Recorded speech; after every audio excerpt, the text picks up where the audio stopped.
স্বাগত সম্পাদকীয়তে আমি ওমর ফারুক। অবশেষে জামাত শিবির নিষিদ্ধ হলো বাংলাদেশের রাজনীতিতে।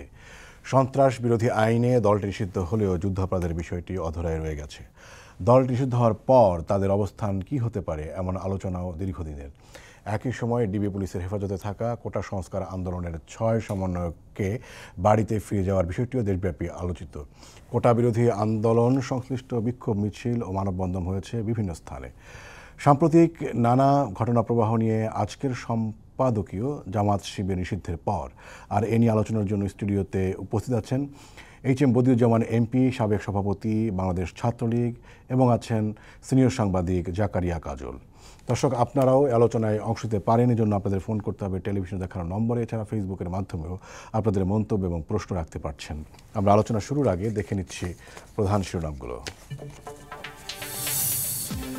48 বছর পর আবারও নিষিদ্ধ হলো জামায়াতে ইসলামী। সিদ্ধান্তের 2 দিন পর প্রজ্ঞাপন, দলটির কেউ নাশকতার চেষ্টা করলে মোকাবিলার হুঁশিয়ারি স্বরাষ্ট্রমন্ত্রীর। 6 সমন্বয়ককে ডিবি হেফাজত থেকে পরিবারের কাছে স্থানান্তর। পুলিশি ধরপাকড়ে ক্ষোভ জানিয়ে ফেসবুকে সার্জিসের পোস্ট। কোটা আন্দোলনে জঙ্গি ঢুকে হত্যাযজ্ঞের পাশাপাশি ধ্বংস করেছে সেবাদানকারী প্রতিষ্ঠান। শোক দিবসের আলোচনায় প্রধানমন্ত্রী চাইলেন আন্তর্জাতিক তদন্ত।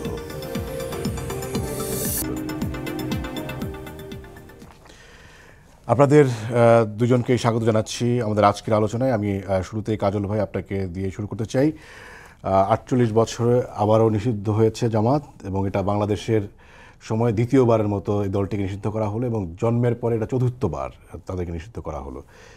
নিষিদ্ধের পরে বাংলাদেশের রাজনীতিতে কী প্রভাব পড়তে পারে, এবং যারা মূলধারা রাজনৈতিক দলগুলো আছেন তাদের আসলে করণীয় কি, এই বিষয়ে আমি আপনার বিশ্লেষণ জানতে চাই। আমি প্রথমেই ধন্যবাদ জানাতে সরকারকে যে বিলম্ব হলে এই কাজটি হয়েছে। কাজটি বহু আগে করা উচিত ছিল। জামাতকে নিষিদ্ধ করে এটা বহু আগেই উচিত ছিল, যদিও একবার হয়েছিল স্বাধীনতার পর, এবং ওই বেটার লেট দেন নেভার, এটাই আমাদের সান্ত্বনার কথা। কারণ জামাত, এটাকে আমি রাজনৈতিক দল হিসেবে কখনোই মনে করি না। আমি এটাকে মনে করেছি একটি ধর্মান্ধ জঙ্গি গোষ্ঠী, এবং তাদের এই যাদের বাংলাদেশের রাজনীতিতে কিছু জিনিসের প্রবর্তক কিন্তু জামাত, যে রক কাটার রাজনীতি, নাশকতার রাজনীতি, এগুলো কিন্তু জামাতই এগুলি প্রবর্তন করেছে, এবং জামাতের হাত ধরেই কিন্তু জঙ্গিদের উত্থান। আপনার মনে আছে নিজামী সাহেবের সেই উক্তি, কোথায় বাংলা ভাই, কারা এগুলো মিডিয়ার সৃষ্টি? কারণ আমাদের তো মিডিয়াকে দোষ দেওয়ার একটা তো প্রবণতা আছে, সে ঐতিহাসিক উক্তি, কোথায় বাংলা ভাই, এটা মিডিয়ার সৃষ্টি।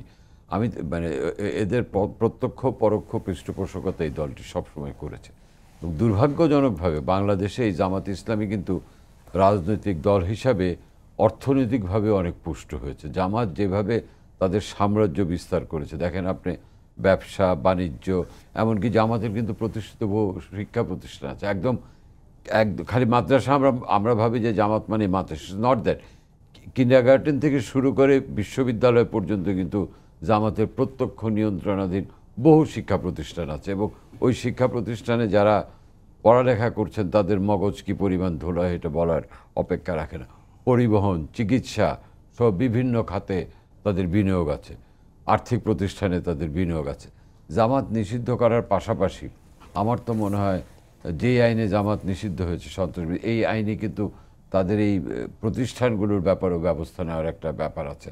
এখানে একটা বিতর্ক আসতে পারে যে, বা এখানে একটা সমস্যা আসতে পারে যে, এই যে বিভিন্ন ব্যবসা প্রতিষ্ঠান, পরিবহন, এগুলো হয়তো দলের নামে না, ব্যক্তির নামে বা কোনো প্রতিষ্ঠানের নামে, কিন্তু সেগুলির পেছনে যে জামাতের সক্রিয় সংশ্লিষ্টতা রয়েছে সেটাও কিন্তু তথ্য অনুসন্ধান করলেই জানা যাবে। কাজেই আমি মনে করি জামাত ইসলামীর এই নিষিদ্ধ করার পাশাপাশি তাদের যে অর্থনৈতিক, তাদের যে বিনিয়োগগুলি আছে, এগুলির ব্যাপারেও ব্যবস্থা নেওয়া দরকার। তাহলে হচ্ছে কি, খালি আপনার ওই সাপকে কিন্তু লেজে বাড়ি মারলে হয় না, সাপকে কোমরে বাড়ি দিতে হয়। লেজে বাড়ি দিলে কিন্তু সাপ আরও মানে হিংস্র হয়ে ওঠে। উপমাটা হয়তো অনেকের পছন্দ হবে না, কিন্তু আমি ব্যক্তিগতভাবে বিশ্বাস করি জামাত ছোবল দিতে জানে। কাজেই জামাতকে যদি আপনি নিষ্ক্রিয় করতে চান, তাহলে লেজে বাড়ি দিয়ে হিংস্র করলেই হবে না, এটাকে কোমরে বাড়ি দিতে হবে। জামাতের কোমরে বাড়ি বলতে আমি তাদের আর্থিক ভিতগুলিকে দুর্বল করার কথা বলছি, নাম্বার ওয়ান। তারপরে আপনি যেটা বলেন তাদের রাজনীতি, দেখেন দুর্ভাগ্যজনক হলেও সত্য, বাংলাদেশের প্রধান দুটি দল আওয়ামী লীগ এবং বিএনপিও কিন্তু, বিএনপি যে তাদের পৃষ্ঠপোষকতা বিভিন্ন সময় বিভিন্ন ফর্মে বিভিন্নভাবে করেনি এটা বলা যাবে না। যেমন ধরেন সর্বশেষ যে নির্বাচনে বিএনপি অংশ নিয়েছিল সেখানে কিন্তু জামাতের যেহেতু নির্বাচনে নিবন্ধন নেই, 30-এর অধিক কিন্তু জামাত নেতা বিএনপির ধানের শীষ প্রতীক নিয়ে নির্বাচন করেছে। আমার ধারণা এখন যখন জামাত দলীয়ভাবে নিষিদ্ধ হয়ে গেল, তারাই বিভিন্ন দলে ঢোকার চেষ্টা করবে, বিএনপিতে ঢোকার চেষ্টা করবে। এমনকি আওয়ামী লীগেও তো বাজারে কথা আছে বা এরকম অনেকেই আছে যে তৃণমূল থেকে আরম্ভ করে বিভিন্ন পর্যায়ে জামাতের অনুপ্রবেশ ঘটেছে আওয়ামী লীগে। আওয়ামী লীগকে বোধহয় এই আত্ম অনুসন্ধানের বা আত্মসংশোধনের একটা প্রয়াস নিতে হবে। প্লাস এবি পার্টি নামে তাদের তো একটা পার্টি আছে বা নতুন পার্টি তারা করতে পারে। কাজেই জামাতকে নিষিদ্ধ করলে হবে না, জামাতি চেতনার রাজনীতি যাতে এদেশে বন্ধ হয়। আই রিপিট, খালি জামাত দল হিসেবে জামাত শিবির নিষিদ্ধ করাটাই যথেষ্ট, একটা নাম নিষিদ্ধ করলে হবে হ্যাঁ, না। জামাতি চেতনার রাজনীতি যাতে বাংলাদেশের মাটিতে কেউ করতে না পারে সে বিষয়টার দিকে যদি আমরা মানে কর্তৃপক্ষ যথাযথ নজর না রাখে, কারণ নাম এবং দল নিষিদ্ধ করে যে লক্ষ্যে এটা করা হচ্ছে সেই লক্ষ্য অর্জন হবে না বলে আমি বিশ্বাস করি। জি, কাদের ভাই, নিশ্চয়ই আপনার কাছে আবারও ফিরবো। এইচ.এম. বদিউজ্জামান এমপি, আমি আপনার কাছে আসি। সেটি হচ্ছে যে এই সিদ্ধান্তটি ঘোষণার পরপরই বিশেষ করে গণতন্ত্র মঞ্চ এবং বিএনপি তারা বলছে যে সাম্প্রতিক যে সহিংসতা হয়েছে এবং সেই সহিংসতায় যে নিহতের ঘটনা ঘটেছে সেটি থেকে দৃষ্টি সরানোর জন্য সরকার এই সময়ে এসে জামাতকে নিষিদ্ধ করার সিদ্ধান্ত নিয়েছে। মানে এই সময়ে কেন, এবং হচ্ছে এর পাশাপাশি জামাত শিবির নিষিদ্ধের পরে বাংলাদেশের রাজনীতিতে এর প্রভাব কী, এবং এর পরে রাজনৈতিক দল হিসেবে আওয়ামী লীগ কী করবে বা কীভাবে মোকাবেলা করবে বলে আপনারা ভাবছেন? দেখুন, আওয়ামী লীগ আসলে তার জন্মের পর থেকেই এই মৌলবাদী ধর্মান্ধ গোষ্ঠীকে মোকাবেলা করেই তারা রাজনীতি করে আসছে। এবং আজকে এই বিএনপি বা গণ অধিকার পরিষদ যে কথাগুলো বলছেন, তারা এই জামাতের সাথে তাদের যে লেজুর বৃত্তি, তাদের যে সম্পৃক্ততা বিএনপির সাথে, তো এটা আমরা দেখেছি। এবং বিএনপির যে এখন ভারপ্রাপ্ত চেয়ারপারসন তারেক রহমান, তিনি প্রকাশ্যে পল্টন ময়দানে বলেছেন যে শিবির এবং ছাত্রদল মানে একই গাছে দুইটি ফুল, এরকম একই মায়ের দুই সন্তান, বিভিন্নভাবে তারা এটা বলার চেষ্টা করেছেন। এবং আমরা যেটা লক্ষ্য করেছি, যেটা কাজল ভাই বলছিলেন যে মুক্তিযুদ্ধের পরে এই জামাত শিবিরকে নিষিদ্ধ করা হয়েছিল, তখন তারা মানে ইনিয়ে বিনিয়ে তারা তখন কিছুটা চুপচাপ ছিল। কিন্তু যখন 1974 সালে এদেশে জুলফিকার আলী ভুট্টো আসেন, তখন এই জামাতে ইসলাম, নিজামী ইসলাম এবং মুসলিম লীগ কিন্তু হঠাৎ করে স্বতঃস্ফূর্তভাবে তার সাথে সাক্ষাৎ করে। এবং পরবর্তীতে 1975 সালের 15ই আগস্টের পরে তারা আবার ইনিয়ে বিনিয়ে এদেশের আমাদের জাতীয় পতাকা, আমাদের জাতীয় সঙ্গীত, ইভেন আমাদের শহীদ মিনারে পর্যন্ত এরা ফুল দেওয়ার বিরোধিতা করেছে। শহীদ মিনার আমাদের এই সেই স্মৃতিকেও তারা রক্ষা করার বিরোধিতা করেছে বিভিন্নভাবে তারা। অর্থাৎ এই মৌলবাদী গোষ্ঠী তারা সময় সুযোগ অনুযায়ী তারা চলাফেরা করে। তারা যখন অনুকূল পরিবেশ পায় তখন তারা সহিংস হয়ে ওঠে। তারা আমাদের রাষ্ট্রের বিরোধিতা করে, সংবিধানের বিরোধিতা করে, আমাদের নীতি আদর্শের বিরোধিতা করে। অর্থাৎ এই গোষ্ঠীটি এরা কখনোই বাঙালির সংস্কৃতিকে ধারণ করে না। এরা আমাদের দেশের যে কালচার, আমাদের শিক্ষা ব্যবস্থা, কোনো কিছুকেই এরা ধারণ করে না। কারণ এরা সবসময় একটা মৌলবাদী, একটা ধর্মান্ধ চিন্তাভাবনা নিয়েই চলে এবং সুযোগ পেলে এরা আমাদেরকে আক্রমণ করে। যে সুযোগটা তারা পেয়েছিল 2001 সালের পরে, এবং তাদেরই এই শিবির ক্যাডাররা পরবর্তীতে তারা রং পরিবর্তন করে এরা স্টেপ বাই স্টেপ আগায়, এবং তারাই কিন্তু এই জঙ্গি হিসেবে দেশে তৈরি হয়েছিল। যারা সেই সময় বিভিন্ন নামে হরকাতুল জিহাদ বা বিভিন্ন নামে যারা জঙ্গি সংগঠনগুলো গড়ে উঠেছিল, তারা কিন্তু এই শিবিরেরই এক্স ক্যাডাররাই একটু বিভিন্নভাবে। আবার এই সময় আমরা দেখলাম যে শিবিরের সাবেক কিছু নেতারা তারা মানে গিরগিটির মতো রং পরিবর্তন করে তারা একটু আলট্রা মডার্ন একটা পার্টি করছেন, দেখি এবি পার্টি।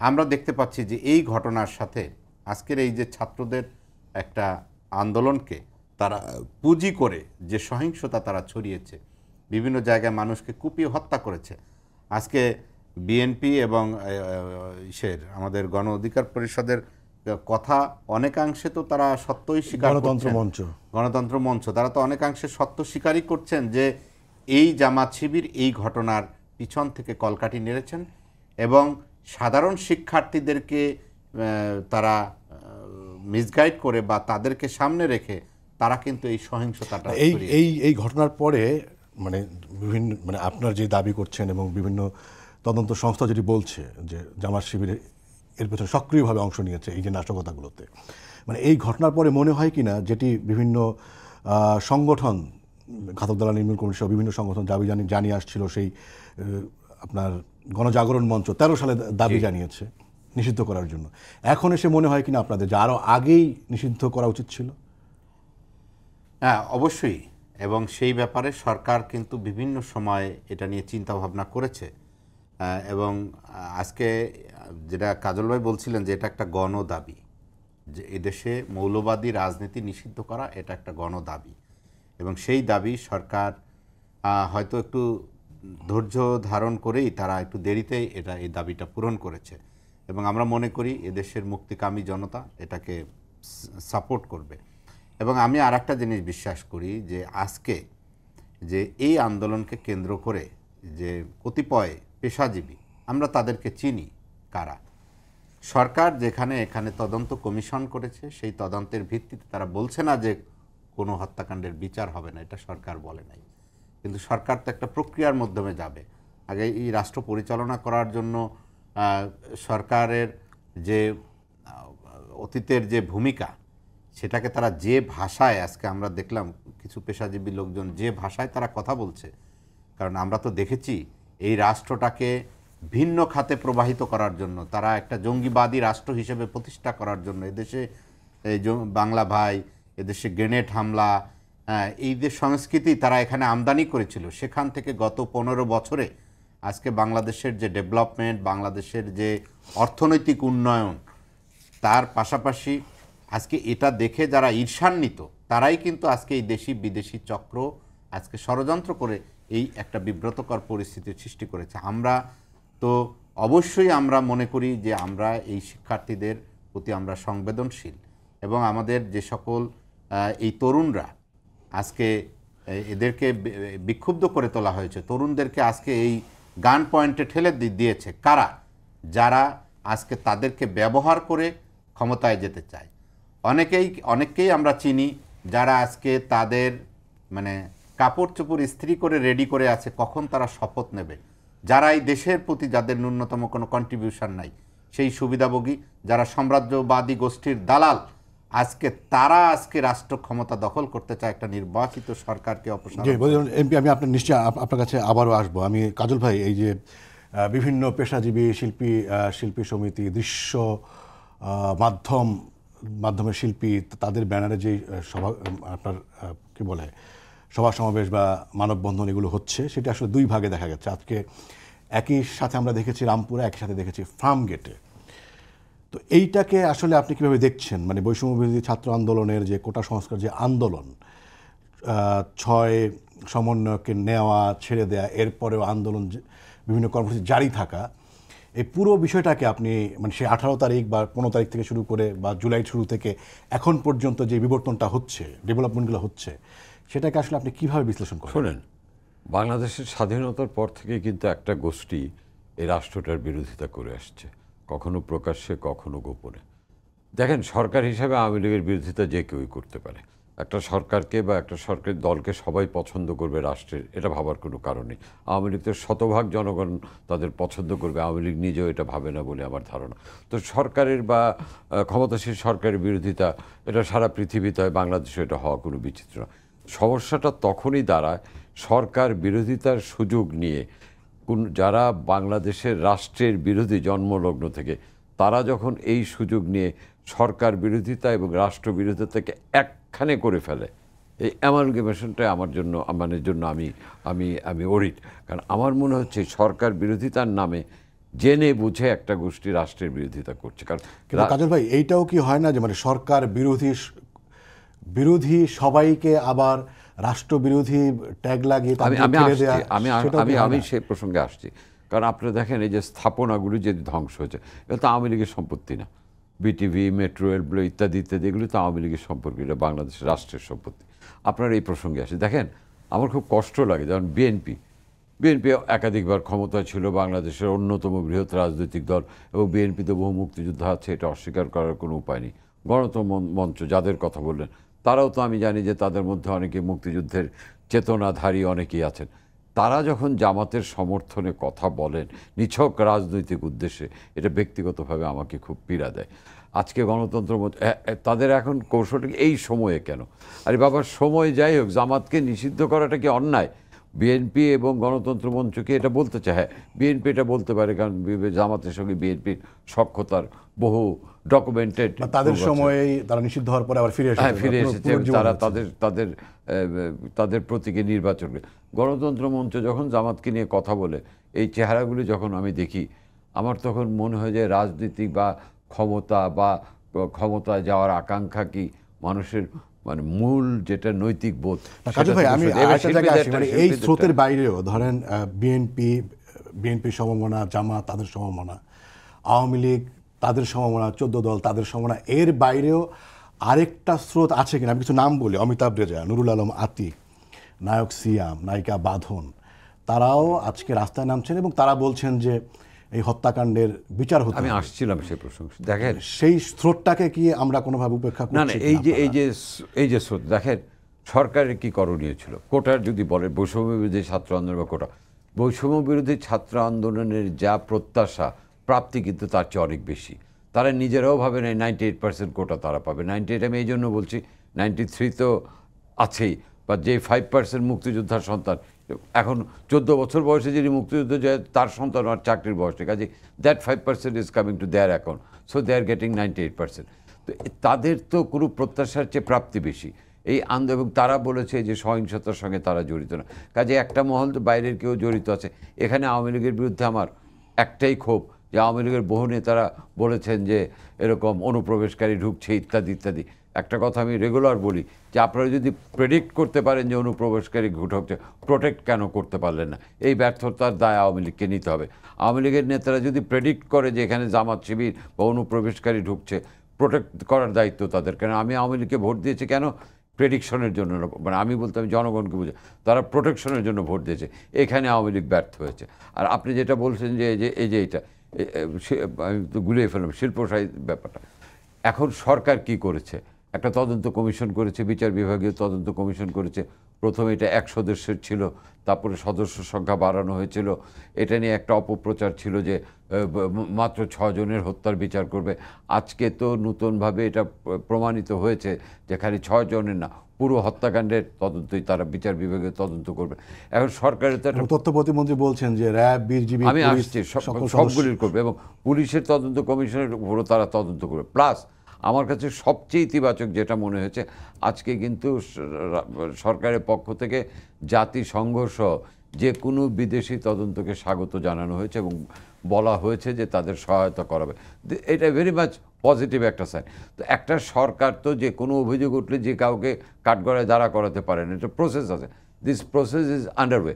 আমার এখানেও আমার একটা দাবি থাকবে, সেটা হলো বাংলাদেশের একটা ধারণা আছে। এত উদ্যোগ, এত প্রতিশ্রুতি দেওয়ার পরেও একটা লাইন বলি, অনেকে নামছেন, হ্যাঁ, সেটা কি এই কারণে যে আসলে আমি কারণটা আমি বলছি, সেটাই আমাকে বলতে দেন। বাংলাদেশে একটা ধারণা আছে যে তদন্ত কমিশন করা মানে কোনো জিনিসকে ফ্রিজে ঢুকিয়ে দেওয়া। কারণ আমাদের অভিজ্ঞতায় তদন্ত কমিশনের রিপোর্ট প্রকাশ হতে দেখিনি। এখানে একটা আস্থাহনীতার ব্যাপার থাকে। কাজে এক্ষেত্রে আমার দাবি থাকবে যাতে এই তদন্ত কমিশনের রিপোর্টটা যথাযথভাবে জনসমক্ষে পাবলিকলি প্রকাশ করা হয় এবং বিচারের আওতায় না হয়। আস্থাহীনতার জায়গাটা কিন্তু এখানে। জি কাজু ভাই, আপনাকে ধন্যবাদ। মানে এইটাও একটা কারণ কিনা, মানে একদমই ঘটনার পর মানে বিভিন্ন মানে মানে আইকনিক যে উন্নয়নের যে স্থাপনাগুলো আছে সেগুলো নিয়ে যত কথা হয়েছে, মানে হতাহতের সংখ্যাটা কত সেটা জানাইতে অনেক সময় নিয়েছে সরকার, এবং সেই কারণে মানে কোনটাকে বেশি গুরুত্ব দেয় সেটা নিয়ে কিন্তু কারোর ভিতরে একটা সন্দেহ তৈরি হয়েছে। আমি বলি এটা নিয়ে স্পেসিফিক, যেটা যেমন কালকে আমি শুনছিলাম কোনো একটা গণমাধ্যমে যে আগে স্থাপনা দেখতে গেলেন, আহতদের দেখতে গেলেন না, এটা নিয়েও তো কথা। এটা নিয়ে মানে সেই জায়গায় মানে সংবেদনশীল হয়েছে। মাননীয় প্রধানমন্ত্রী সব জায়গায় গিয়েছে, হসপিটালে গিয়েছেন, সেই নিহতদের পরিবারকে ডেকে নিয়ে তিনি তাদেরকে সান্ত্বনা দিয়েছেন, তাদেরকে আর্থিক সাহায্য দিয়েছেন, তিনি সবগুলোই করেছেন, স্থাপনাগুলোও দেখেছেন, কারণ এগুলো রিপেয়ার করতে হবে। আজকে যারা এই কথাগুলো বলে, দেখুন এই শিক্ষার্থীদেরকে যারা এখনও তাদেরকে এই মানে মানে উস্কানি দিচ্ছে, এই গ্রুপটা কারা? এদেরকে আমরা চিনি। এদের একটা রাজনৈতিক উদ্দেশ্য আছে। সেই কারণেই এদের মধ্যে থেকে আপনি যে যাদের কথা বলছিলেন, একটা প্রোগ্রেসিভ আমরা মনে করি, যে যেহেতু তারা সাংস্কৃতিক মনা মানুষ, তাদেরকে আমরা প্রোগ্রেসিভ মনে করি, কিন্তু তার ভিতরে তাদের ব্যক্তি স্বার্থ আছে। এবং সেই যেমনটি মুক্তিযুদ্ধের পরে এদেশে প্রগতিশীলতার নামে একটা গ্রুপ ছিল, হক তোহা, এদের নাম নিশ্চয়ই শুনেছেন। তারা কিন্তু বঙ্গবন্ধুর এই সোনার বাংলা মেনে নিতে পারে নাই, বঙ্গবন্ধুর নেতৃত্বকে তারা মেনে নিতে পারে নাই। তারা সেদিন জুলফিকার আলী ভুট্টোকে তারা প্রিয় নেতা সম্বোধন করে চিঠি লিখেছিল। আজকেও বাংলাদেশে এই যারা এই রাজপথে নামছে, যারা এই শিক্ষার্থীদেরকে উস্কানি দিচ্ছে, এদের রাজনৈতিক উদ্দেশ্য আছে। এরা একটা চিহ্নিত গোষ্ঠী। এরা দেখুন এদের বক্তব্যের টোনটা দেখুন, এরা মানে নিজেদেরকে মানে এতটা প্রেজেন্টেবল মনে করে নিজেরা। তাহলে রাজনীতি করুক, তারা রাজনীতির মাঠে আসুক। তারা আওয়ামী লীগ, বিএনপি সবাইকে মানে ব্যর্থ, সবাইকে অযোগ্য, মানে ওনরাই দেশের যোগ্য। তাহলে ওনরা রাজনীতিতে আসুক, ওনরা রাজনীতি করুক। আজকে ইনিয়ে বিনিয়ে আমি লক্ষ্য করেছি সংস্কৃতি কর্মীরা কি কোনো বিষয়ে অসন্তুষ্ট হলে সেটা প্রকাশ করতে পারবেন না? অবশ্যই প্রকাশ করবে, অবশ্যই রাজনীতি করতেই হবে না। শুধু সংস্কৃতি কর্মী না, আরও কয়েকটা পেশাজীবী আছে। আমি শিক্ষকদের দু একজনকে দেখলাম, আমি অন্যান্য পেশারও দু একজন আছে, আইনজীবী আছে, অনেকে আছে। হ্যাঁ, কিন্তু তাদের উদ্দেশ্য টোটালি রাজনৈতিক উদ্দেশ্য। এবং আমরা মনে করি যে তারা এই দেশে, ঠিক আছে, তারা এই দেশে পেশাজীবী সংগঠনগুলো কোথায়? তারা আমাদের পেশাজীবী সংগঠনগুলো দেখা যাচ্ছে না। না, তারা তো আছে, আপনি দেখতে পাচ্ছেন। আমরা তো এই ঘটনাকে আমরা একটা বিশৃঙ্খল পরিবেশ তৈরি করতে চাই না। আমরা চাই না যে আমরা কাউন্টার হিসেবে, আমরা শিক্ষার্থীদের প্রতিপক্ষ হিসেবে তো আমরা দাঁড়াতে চাই না। আমরা চাই যে ঘটনা ঘটেছে, সেই ঘটনার যে সুষ্ঠু তদন্ত হচ্ছে, সেই তদন্তের মধ্য দিয়ে এই ঘটনার সমাধান হোক। এবং এই দেশে তরুণদের জন্য গত 15 বছরে শেখ হাসিনা যা করেছে, সেটা বাংলাদেশের ইতিহাসে অতীতে কেউ করে নাই। এবং আমি চ্যালেঞ্জ করে বলতে পারি, ভবিষ্যতেও তরুণদের জন্য শেখ হাসিনা ছাড়া আর কেউ এতটুকু করবে। শেখ হাসিনার প্রতি আস্থা রাখতে হবে। যারা ইনিয়ে বিনিয়ে এই দেশকে, সরকারকে আজকে ব্যর্থ বলার চেষ্টা করছেন, তারা কারা তাদেরকে চিনে নিন। তাদের একটা রাজনৈতিক চিহ্নিত গোষ্ঠী, তাদের রাজনৈতিক এজেন্ডা আছে। আমি ব্যাপারটা এভাবে ব্যাখ্যা করব। আপনি দেখেন, অনেকে বলছেন যে এই ঘটনার মাধ্যমে আওয়ামী লীগের যে আওয়ামী লীগের সাংগঠনিক অনেক ব্যর্থতা এই ঘটনার মধ্যে আলোচিত হচ্ছে। যেমন এক নম্বর হচ্ছে যে এরকম একটা ধ্বংসযজ্ঞের সময় আওয়ামী লীগ সাংগঠনিকভাবে আওয়ামী লীগ কোথা ছিল, নম্বর 1। 2 নম্বর হচ্ছে আওয়ামী লীগের এই যে গতকাল যে সভাটা হলো, এটা নিয়ে অনেক রকমের কথা। যে মোট কথা বিভিন্নভাবে আওয়ামী লীগের কিছু কিছু ত্রুটি চোখে পড়ছে। এবং আপনি যেটা বললেন যে এই সময়ে আওয়ামী লীগের মানে পেশাজীবী সংগঠনগুলোর কথা, আমি যেটা মনে করি, আজকে শিল্পীদের যারা তাদের দাবিকে হত্যাকাণ্ডের বিচার করা, এই তো মানে মোটা দাগে যদি আমি দেখি, তো সেটার প্রক্রিয়া তো চলছে। প্রক্রিয়াটা যে চলছে, এই বিষয়টা এস্টাবলিশ করার মতো আওয়ামী লীগের বুদ্ধিজীবী, আওয়ামী লীগের পেশাজীবী, আওয়ামী লীগের যারা শুভাকাঙ্ক্ষী, তারা কোথায়? এই যে জিনিসটা যে মানে এই যে সরকার এই কাজগুলি করছে, এটা বলার মতো তো আমি রাস্তায় কাউকে দেখি না। যারা রাস্তায় নেমেছে শিল্পী, সাহিত্যিক, তারা যে দাবিটা তুলছে, এই দাবিটা যে সরকার ধীরে ধীরে পূরণ করছে, সেটাও কি প্রধানমন্ত্রীকে বলতে হবে? এই 1 নম্বর। 2 নম্বর কথা, একদম শেষ বাক্য হচ্ছে আওয়ামী লীগকে একটা চ্যালেঞ্জ মাথায় নিতে হবে। সেটা হচ্ছে এই যে একটা তরুণ প্রজন্ম, এই যে এই আন্দোলনে, এই প্রজন্মটাকে কি কেউ আওয়ামী মানে তাদের মধ্যে যে বীজটা ঢুকলো, এটা কিন্তু অনেকে মনে করছে আওয়ামী বিরোধিতার একটা বীজ ঢুকেছে। কাজল ভাই, আপনাকে ধন্যবাদ। এইচ.এম. বদিউজ্জামান এমপি, আপনাকেও দর্শক আপনাদেরও ধন্যবাদ জানাচ্ছি। শেষ করছি আজকের সম্পাদকীয়। আগামীকাল আবারও দেখা হবে রাত 10টায়। দেখার আমন্ত্রণ রইল। শুভরাত্রি।